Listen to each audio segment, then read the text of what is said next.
bilang pagpapatuloy po sa ating mensahe ngayong umaga, ang dakilang tagubilin o the great command of our Lord Jesus Christ. Una po, nakita natin na tinagubilinan ng Panginoong Jesus ang kanyang mga alagad na to wait for the promise of the Father, which is the Holy Spirit. He promised that when Jesus will go, He will send the Holy Spirit. Pangalawa po, nakita natin ang paghihintay ng mga apostol na habang sila ay naghihintay, sila po ay nananalangin, nagpupuri o umaawit ng papuri sa ating Diyos ng buhay. Napansin po natin yun at nakita sa mga sinundang talata ng Biblia. Sabi po diyan sa Gawa chapter 1 verse 24.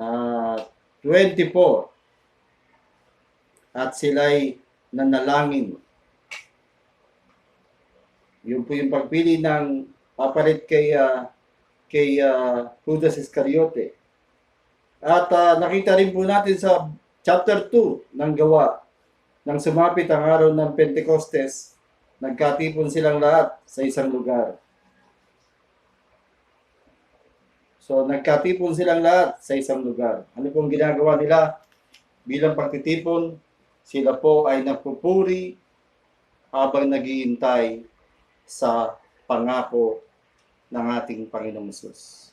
Sila po ay sumasamba, umaawit ng pagsamba habang sila ay naghihintay sa pangako na darating. Yung nga po, nakita natin dito sa Gawa chapter 2, yung pangako ng Ama na ipinagtagubilin sa Panginoong Hesus. Sabi po doon, Gawa chapter 2, verse 1, ulitin ko po yung verse 1. Nang sumapit ang araw ng Pentecostes, nagkatipon sila lahat sa isang lugar at biglang narinig ang isang ugong mula sa langit, animoy hagunot o hagunot ng malakas na hangin at napuno nito ang bahay na kinaroroonan nila. May nakita silang wari mga dilang apoy na lumapag sa bawat isa sa kanila. At silang lahat ay napuspos ng Espiritu Santo at nagsalita ng iba't ibang wika ayon sa ipinagkaloob sa kanila ng Espiritu. Yun po. Sa Gawa, chapter 2, natanggap na nila ang pinagkaloob sa kanila ng Diyos at ang banal na Espiritu. So, hinintay. Pangatlong puntos, ang hinihintay o hinintay nila ang pangako ng Diyos. Ang Espiritu ang tinutukoy ni Jesus na aking binasa sa Gawa chapter 2 verse 1 and verse 2. Yung pong dumapo sa kanila na parang dila ng apoy. Sila ay napuspos ng banal na Espiritu. Nung sila ay sumampalataya sa Panginoong Hesus, nakasama pa physically, nung umakyat na patungong langit ng Panginoong Hesus at nagsabing, iiwan ko sa inyo ang aking katulad. Yun po yung Espiritu ng Diyos. At ang tanong bakit kailangan nila ang Espiritu? Ang Espiritu po ng Diyos ay mag-empower sa kanila.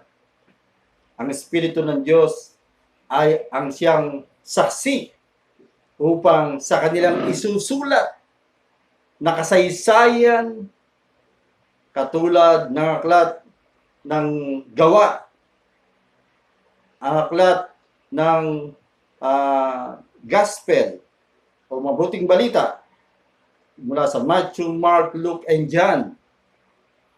Yun po ang isang malaking work o gawa ng banal na Espiritu. When they wrote their writings, they did not experience a mistake because sabi nga po sa 2 Timothy 3:16, all scripture is God-breathed. Ang lahat ng kasulat ay kinasiyan ng Diyos.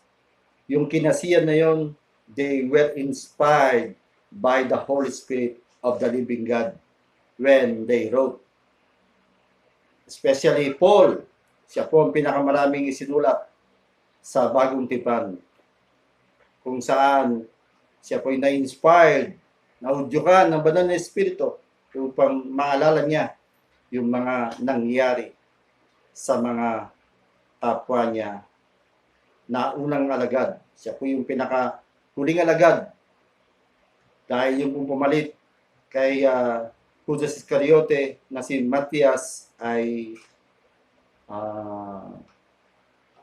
parang wala naman nagawa sa Bagong Tipan. Ngunit ang pumili naman kay Saul pa noon ang kanyang pangalan ay walang iba ang ating Panginoong Hesus. Pag-aralan po ninyo mabuti yun para maunawaan ninyo ng mabuti at lubos ang aking mga sinasabi. Sa ating pong muling tanong, bakit ang Espiritu ng Diyos ay nagbibigay kapangyarihan sa mga alagad ng Panginoong Hesus upang ipangaral ang mabuting balita? Because without the power of the Holy Spirit, they cannot preach the power. They cannot preach the gospel with power and with the work and moving power of the Holy Ghost o Holy Spirit. Yun po. At sila po ay hindi nangulila dahil napaka sa kanila ang Espiritu ng Diyos. Ano po ang ating makikita rito? Nung tinagubilinan sila ng Panginoong Hesus, sila'y naghintay. Nung sila'y naghintay, habang sila'y naghihintay, nagpuri sila, sumamba sila, umawit sila, nanalangin sila, at nung tamang timing, tinanggap nila ang ipinangako ng Ama, ang banal na Espiritu na mag-empower sa kanila. So, masabi po natin, may utos ang Diyos sa atin ngayon na pinagkalooban din ng Espiritu. Ito ay ang paghayo, pangangaral, at kilala kung sino si Jesus na nabuhay na maguli at hindi na kailanman mamamatay. Siya po'y buhay. Siya po'y nandito ngayon sa pamagitan ng kanyang banal na Espiritu.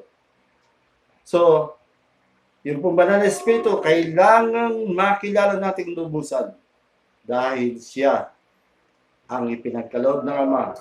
Habang hinihintay natin muli ang pagbabalik ng Panginoong Hesus, patuloy nating ipapangaral ang mabuting balita at ito ay backup tayo ng Holy Spirit.